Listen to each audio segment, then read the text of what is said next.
Buenos días, mi nombre es Jesús Alberto Castellanos Gómez y vengo a explicarle el tema de teledetección.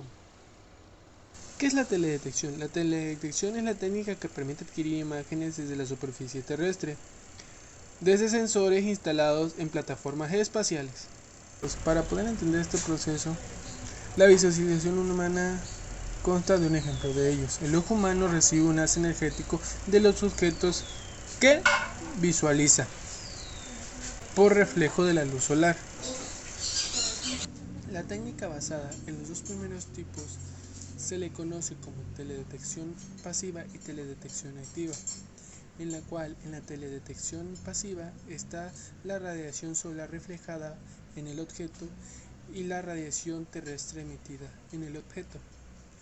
Y en la teledetección activa está la radiación emitida por el emisor y reflejada del objeto. De esta manera, se le puede decir que los sistemas de teledetección espacial pueden incluir los siguientes elementos. Fuente de energía. Es el flujo energético detectado por el sensor y la luz solar es la fuente más importante. Superficie o cubierta terrestre, constituida por vegetación, suelo, agua y construcciones humanas que reciben la señal energética y la reflejan o emiten de acuerdo a sus características físicas.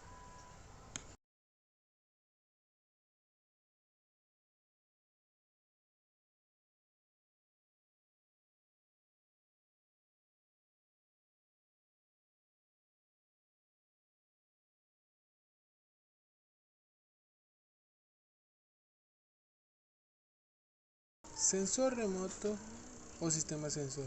El sensor remoto es un instrumento que tiene la habilidad de captar información espacial sin necesidad de entrar en contacto con el objeto de estudio, captando la energía del mismo para codificarla, grabarla o enviarla directamente al sistema de recepción. Sistema de recepción. Se recibe la información transmitida de la plataforma, se graba en un formato apropiado y después de realizar correcciones se distribuye a los intérpretes.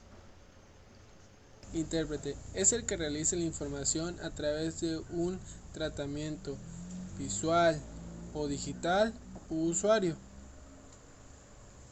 Usuario final es el que recibe el documento luego de ser interpretado. Entonces, las aplicaciones de esta técnica en las ciencias del medio ambiente son cartografía de la cobertura del suelo, análisis del tiempo real de la masa nubosa, control de calidad del agua, inventario del agua superficial, control de la erosión y la escorrentía, cartografía de nuevos depósitos volcánicos. En su parte, las aplicaciones anteriormente señaladas no son exclusivas de la teledetección espacial, sino que comparte su empleo fotográfico, su área y los campos de trabajo. El uso de la teledetección espacial facilita muy convenientemente para reducir los costos y el tiempo invertido para obtener resultados. Se puede decir que estas técnicas aportan las siguientes ventajas: cobertura global y panorámica de la superficie terrestre, visión panorámica, homogeneidad a la toma de datos y recepción de la información sobre regiones no visibles del espectro. Evolución histórica de la teledetección. La primera experiencia en la telecomunicación se remonta a 1859, cuando Gargetro tomó la primera fotografía aérea desde un globo. En 1909, gracias a las aportaciones de la óptica y del museo William Ward, pudo obtener la primera fotografía aérea. En 1960, la NASA pone en órbita su primer satélite de la serie TIROS. En la Segunda Guerra Mundial fue notable el desarrollo de las telecomunicaciones aéreas. En la década de los 70, la NASA pone en funcionamiento el proyecto ERTS, denominado LADAR. La naturaleza de la radiación electromagnética puede ser explicada a partir de dos modelos, aparentemente contradictorios, en el fondo complementarios. El modelo de partículas asume que la energía viaja como un flujo de elementos discretos. La energía transportada por cada fotón depende de cada longitud de onda. De este modo podemos ver la relación mediante la ecuación. Aquí podemos ver la ecuación donde h es la constante de Planck y c la velocidad de la luz. Entonces, la ecuación aplica que a menor longitud de onda, mayor es la energía transportada por la radiación. Comité de Naciones Unidas para el uso del espacio exterior. Se puso de manifiesto la necesidad de regularizar jurídicamente la actividad de la telecomunicación espacial, porque el satélite no adjuntaba a su órbita las fronteras nacionales, sino que adquiría imágenes de todo el planeta. Esta adquisición de datos sobre un territorio soberano puede implicar una violación a su espacio aéreo, además de poner en evidencia un país que podría ser explotado abusivamente por terceros. Es decir, que el espacio exterior se le define como un patrimonio de la humanidad, ya que no es sujeto a intereses nacionales.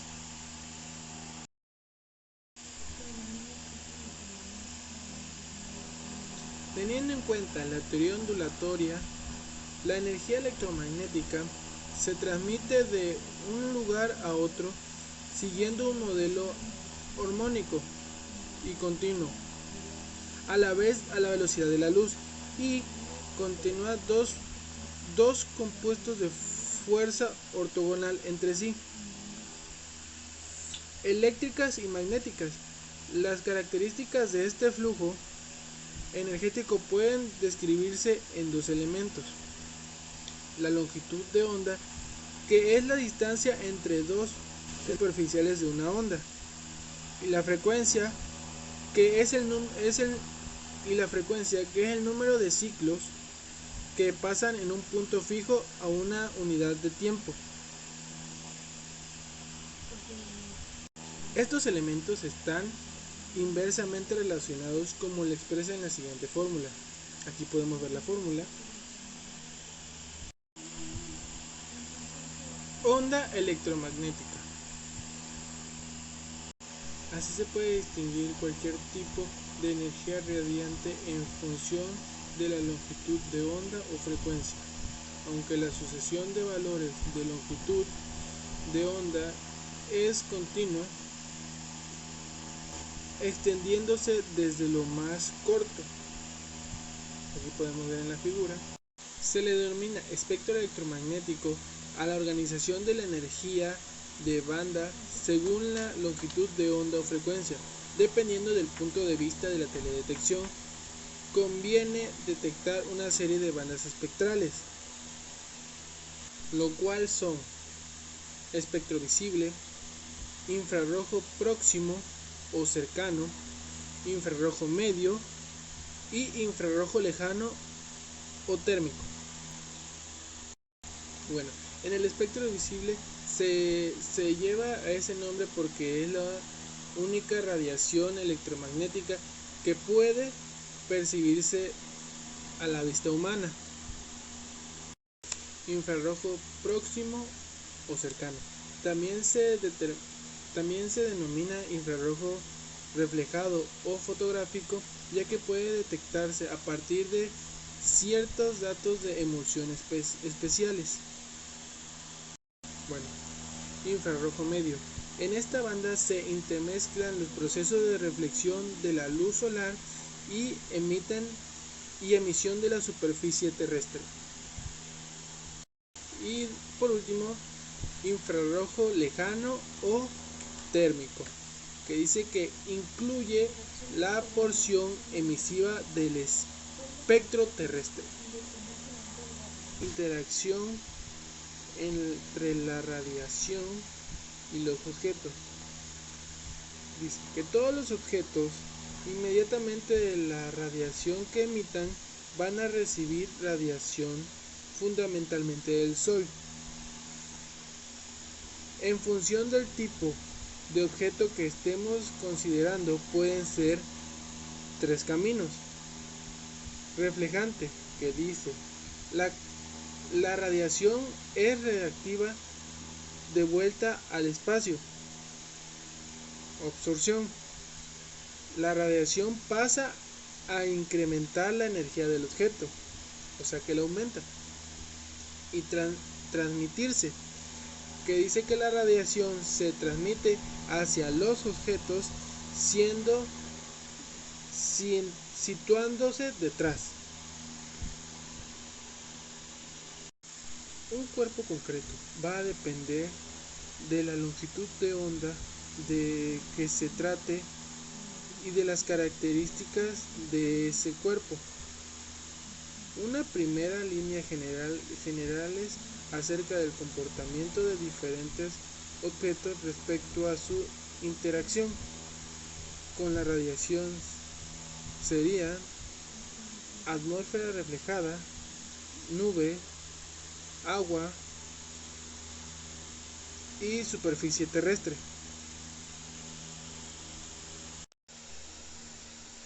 Interacciones entre la energía electromagnética y la atmósfera. Entre el sensor remoto y la superficie terrestre se interponen un medio gaseoso.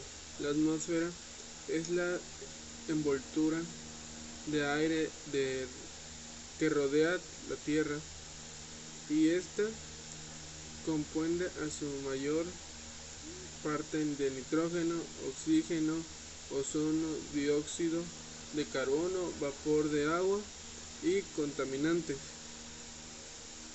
Estos componentes atmosféricos son los que interaccionan en la energía electrónica de las siguientes formas. Refracción. Se produce cuando la energía electromagnética atraviesa capas de distintas atmósferas de distintas densidades.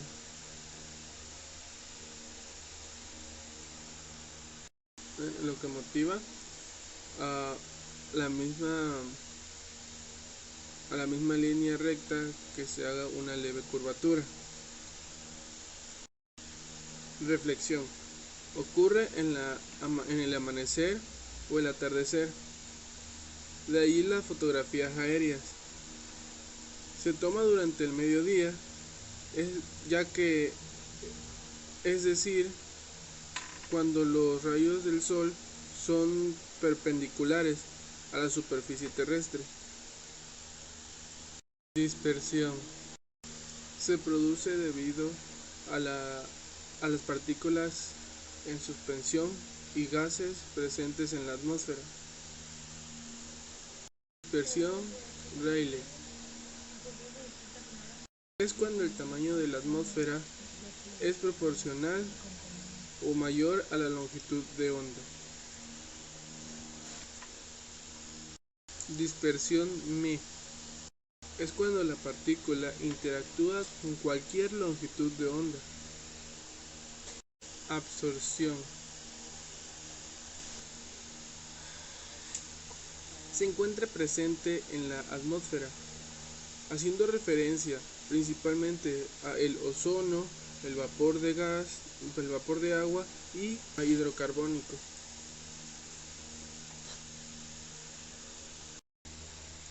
Firmas espectrales. Las firmas espectrales se obtienen del objeto del reflejo o emisión de energías o de distintas longitudes de onda de una determinada curva, de una determinada cubierta. También nos dice que es de la interacción de la energía eléctrica con los cuerpos que se encuentran sobre la superficie terrestre,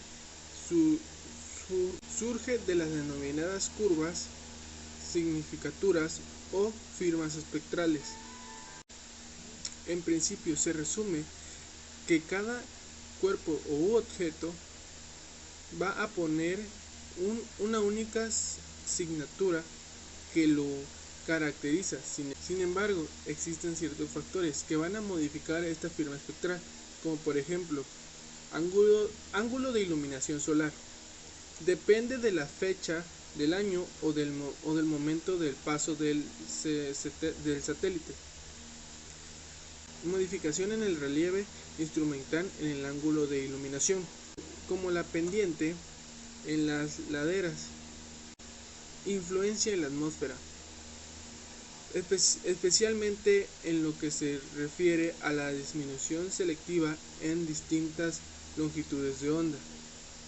Y por último, ángulo de observación, relacionada con la órbita del satélite y con las características del sensor.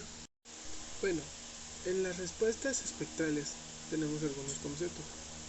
El agua, la cual tenemos algunos puntos importantes, que son transmisión en el espectro visible, absorción en el infrarrojo y falta de reflexión en el infrarrojo.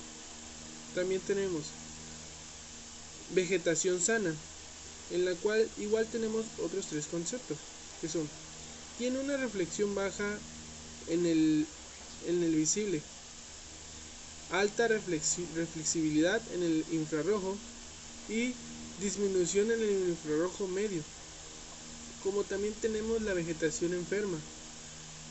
Esto quiere decir que disminuye en el infrarrojo y aumenta de reflectividad en el rojo y en azul.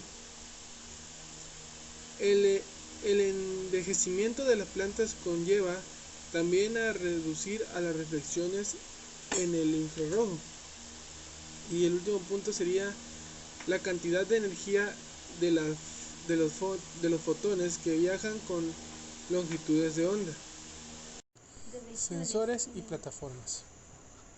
Bueno, un sensor remoto es un instrumento que tiene la habilidad de captar información sin entrar en contacto con el objeto. También, ¿qué es plataforma? Se entiende por plataforma los satélites o aviones que transmiten los aparatos necesarios para captar, almacenar, transmitir imágenes a distancia. Un sensor es el aparato que reúne la tecnología necesaria para captar imágenes a distancia y que es transporte a una plataforma. Puede captar información para diferentes regiones al espectro, y cada una de estas regiones se denominan canal o banda. Un sensor puede muestrear en este continuo, dizándolo en cada una de esas dimensiones. Entonces, el modo en que esta distrización se define en los 4 puntos de trabajo que tiene un funcionamiento la teledetección. Entonces, pues podría decir que son cuatro puntos. El primero de ellos es la resolución espacial. El segundo, la resolución temporal. El tercero, la resolución espectral. Y el último punto, pero no menos importante, la resolución radiométrica. Clasificaciones de los sensores. Uno de los criterios que tiene que tener en cuenta para clasificar los sensores remotos es la forma de recibir la energía procedente de las distintas cubiertas. Existen dos tipos de sensores, como son los pasivos y los activos. Nos enfocaremos en el primero, que son los pasivos. Son aquellos que pueden recibir información a través de la energía emitida o reflejada por los distintos objetos, siendo el origen de esta energía una fuente mejor al sensor. Sensores fotográficos. Su función se basa en la impresión de un objeto sobre películas fotosensibles. Fotogramétricas. Son cámaras especiales que tratan de minimizar la deformación en las fotografías. Esta cámara va acompañada de un equipo auxiliar utilizado por el operador de cámaras. Se constituye por un controlador y un periscopio, en la cual el controlador que sincroniza la toma de imagen en la velocidad del avión y el periscopio que controla el rumbo del avión, evitando que se desvíe del aire. De barrido, el producto final de una fotografía alargada. Multiespectral. Esta puede obtener una foto de un mismo objeto, pero en distintas regiones del espectro electromagnético, y el estudio comparativo de esta fotografía permite precisar detalles que de otro modo pasarían desapercibidos. Sensor óptico o eléctricos. Estos combinan una opción más o menos similar a la de las cámaras fotográficas, pero poseen un sistema de detección electrónica que les permite transmitir a distancias las imágenes captadas en tiempo real. Los más habituales son los intensificadores de la luz, los sensores térmicos, exploradores de barrio, de empuje y cámaras de Vidicon. Intensificador de la luz residual, o ILR. Consiste en un tubo que contiene un sistema multiplicador de electrones con un dispositivo de observación en un extremo y una lente en el otro.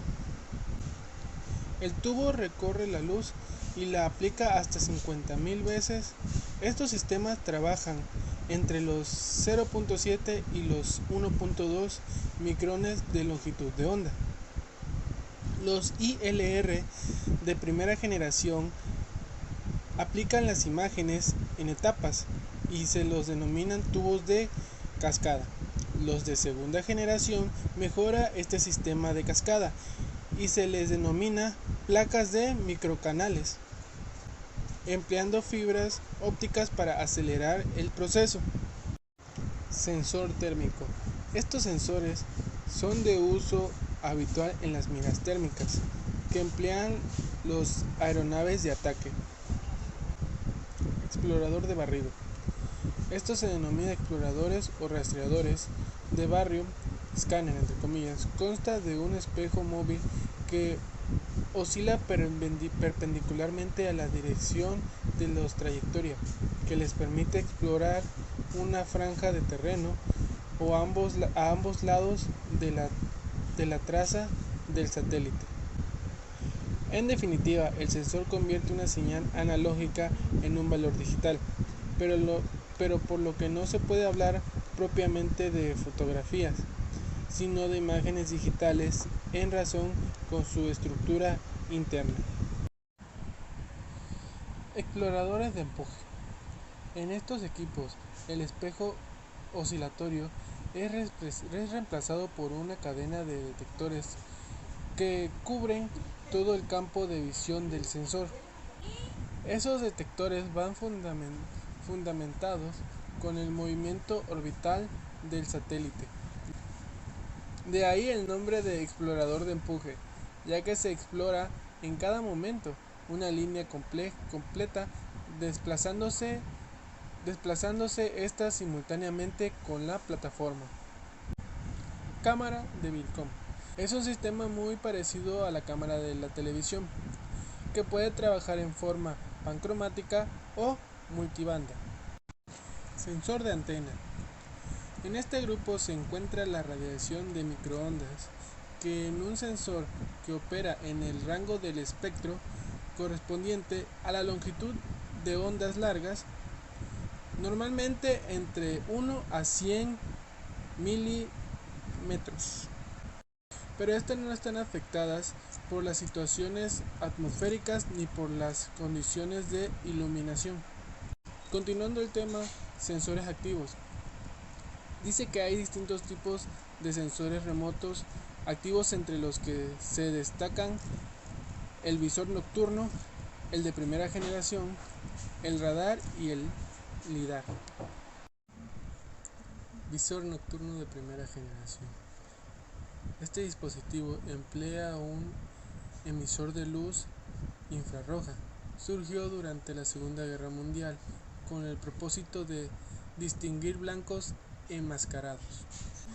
Además de emplear un elemento refrigerante gaseoso, ocupa un lugar importante y su peso y volumen lo hacían poco práctico para usarse en infantería. Radar.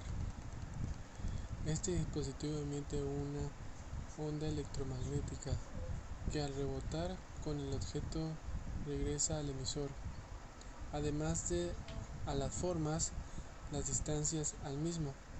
Existen dos tipos de radar, que es el radar SLAR y el radar SAR, con el nombre de Sea Low Arbor Radar y City Appearing Radar.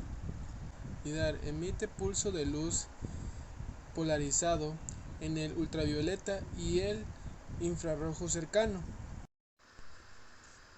Visualización de imágenes. Tradicionalmente se ha dividido el análisis de imágenes de satélites en dos fases: un análisis visual y un análisis digital. El primero es similar a muchos aspectos de la fotointerpretación. Clasifica en las ventajas que aportan la fotografía digital en cuenta las posibilidades de retocar y realizar las imágenes. Sin embargo, una imagen de satélite en bruto presenta un aspecto bastante apagado, por lo que el análisis visual no resulta sencillo.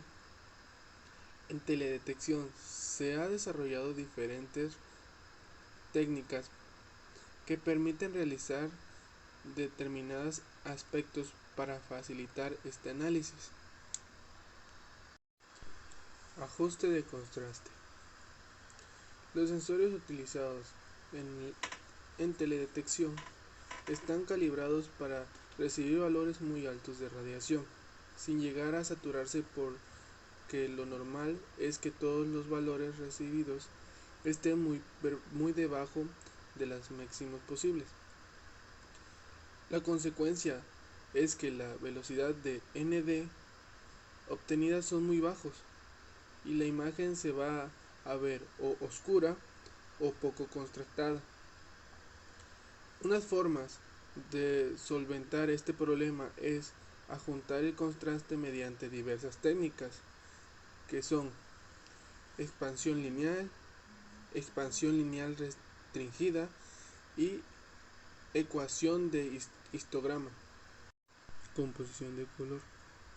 Puesto que la imagen de cada banda representa niveles de intensidad de color azul, verde, rojo, etc., y los monitores y tarjetas de video disponen de tres señales. Estas son rojo, verde y azul. Bueno, y aquí les dejo el cuestionario a responder. Bueno, así termina mi exposición. Muchas gracias por verla. Mi nombre es Jesús Alberto Castellanos Gómez y expuse el tema de teledetección.